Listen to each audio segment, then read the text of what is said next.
Oh, Tim from Fair Play Now on the 2nd of May 2023. So no videos from me for a couple of days or so, although I did have those ones from Hope, Sussex. But yeah, what a great weekend that was down there. Originally I was just going to go down there for one day on the Saturday just to do a bit of electrical work, etc. So I did that.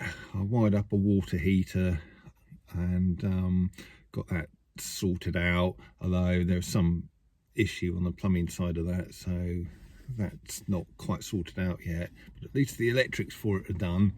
And then in the afternoon I just helped out with a bit of the kind of gardening, farming sort of work, you know, sort of digging beds and getting wheelbarrows of soil and dumping them sort of wherever and all this kind of thing.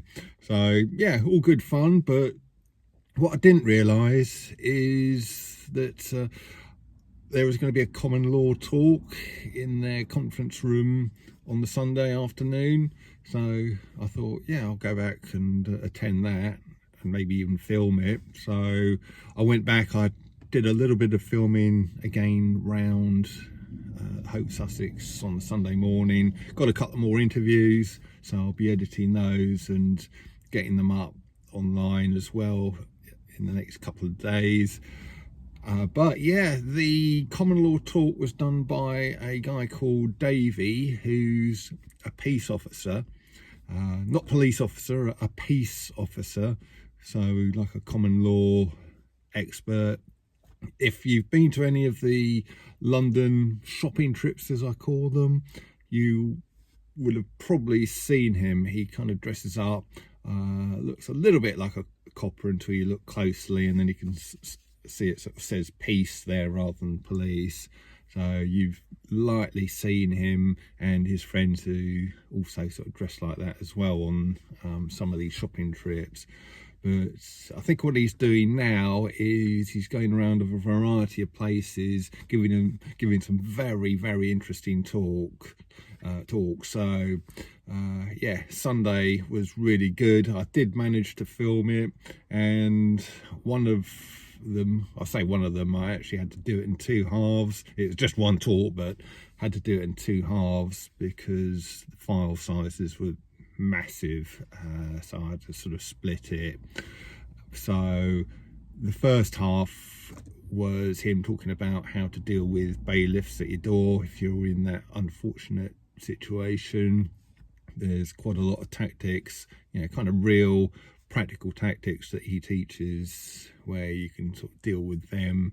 And then the second half, which I'll be putting up in the next well, hopefully later on today, so look out for it alongside this. I might even, if it's ready, I'll put a link to it in the description box below this and also in the comments section.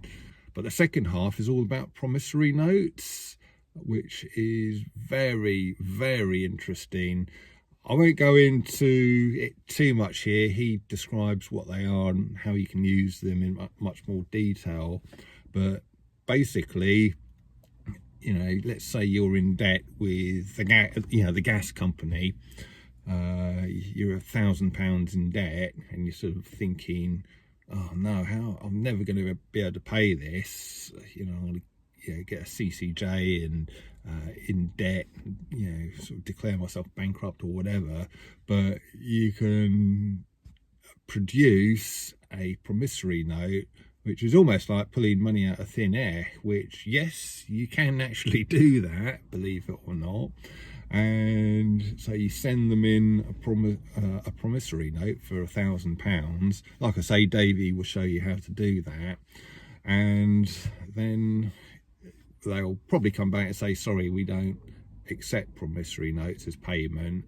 But they have to, because there was a court case in 1969 which set a precedent that they have to, you know, anyone that is owed money has to accept a promissory note. So yeah, it's all very interesting stuff. Actually, I found it fascinating.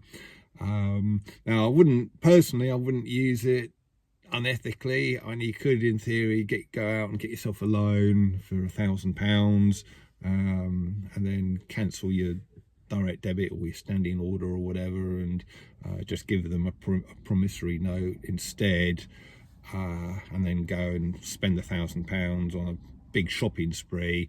But personally, I think that's a bit unethical. I wouldn't do it. But if you're badly in debt with the gas company and you can't see a way out of it, I think that's a different story. And the gas prices, I think, are artificially, well, energy prices all round, I think, are artificially high anyhow. They should be a lot lower. And if the powers that shouldn't be are going to be unethical and use all kinds of chicanery to get more money out of us, I don't see why, when we've got our backs against the wall, why we can't do a little bit of the same, especially when it's perfectly legal and in fact backed up by this court case that I was talking about. So this is just a little bit of an add-on about Davey's talk. I forgot to say it, so I'm going to just splice it in here. But towards the end of the second half of the videos, he was saying some very kind of uplifting things. First of all, these promissory notes may well also be an answer to CBDCs.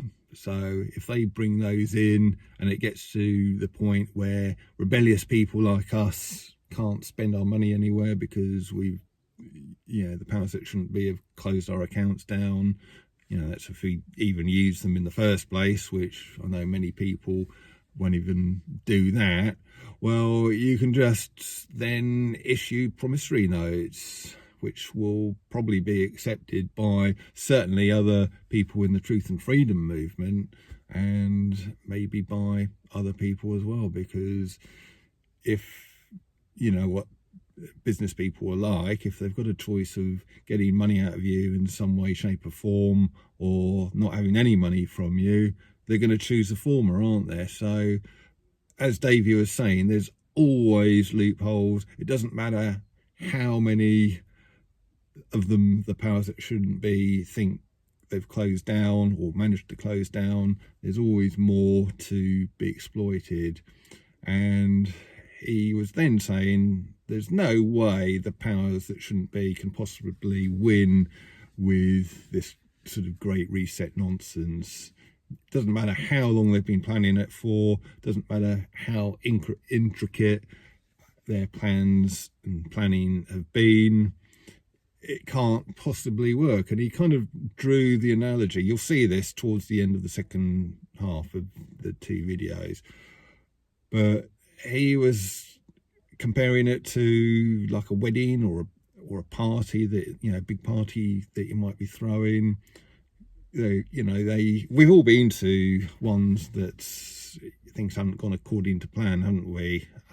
Doesn't, whether it's some kind of punch up that happens because two drunken idiots have decided to have a go at each other, or the DJ doesn't turn up, or the car doesn't turn up, whatever it is.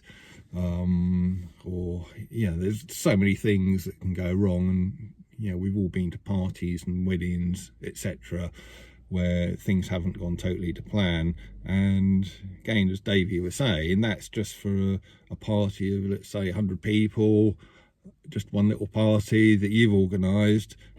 These guys have to basically organise the entire planet and 8 billion people, and there's no way all of their plans are going to work out. It's just not going to happen.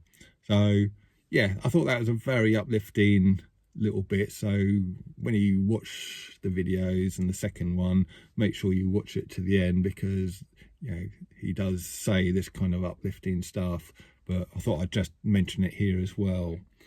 So I suppose what we should talk about is that, well, probably what everybody's going to be talking about this week is, what, the thing that's happening on Saturday, the coronation.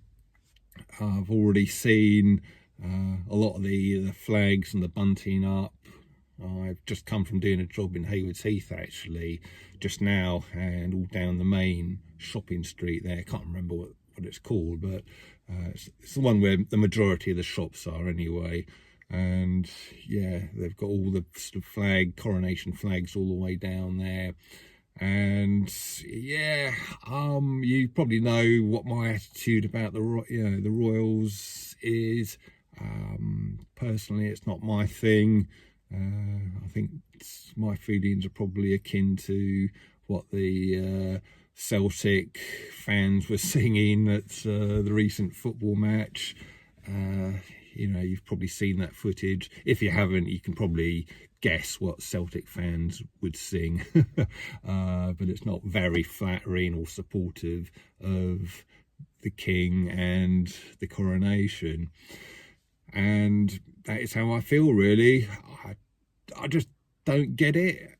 I know a lot of people are into the royals and love all the pageantry, but I just don't get why anyone would put a particular person from a particular family who were just fortunate enough, lucky enough to be born into that family and to have all of that wealth, why you would put those people or that person onto a pedestal and kind of worship the ground they walk on, and get all the flags and the sort of cups and the plates and everything, and just go crazy about it. I just don't understand it, especially when you consider how they became, or their ancestors became, king in the first place. And for the most part, it was just the bloke with the the biggest, baddest bloke on the block with the biggest, sharpest sword, who managed to sort of kill all of his sort of rivals, or otherwise kind of imprison them or do away with them or whatever, get them on his side. And they weren't particularly nice people who just fought their way to the top, basically. And then many generations later, we're supposed to go crazy and support and worship the descendants of these violent, not particularly great people. So that's the other side of it, really. So not going to say too much more about it, unless I kind of see something ridiculous. I probably won't even mention the coronation anymore this week. I think I've said what I need to say in this video, what my thoughts are on it. But let me know what your thoughts on the coronation are, and also about the other things I talked about, promissory notes and all the rest of it. Leave a comment in the comment section below, and I'll be back tomorrow. Tim from Fair Play Now. Thanks for watching.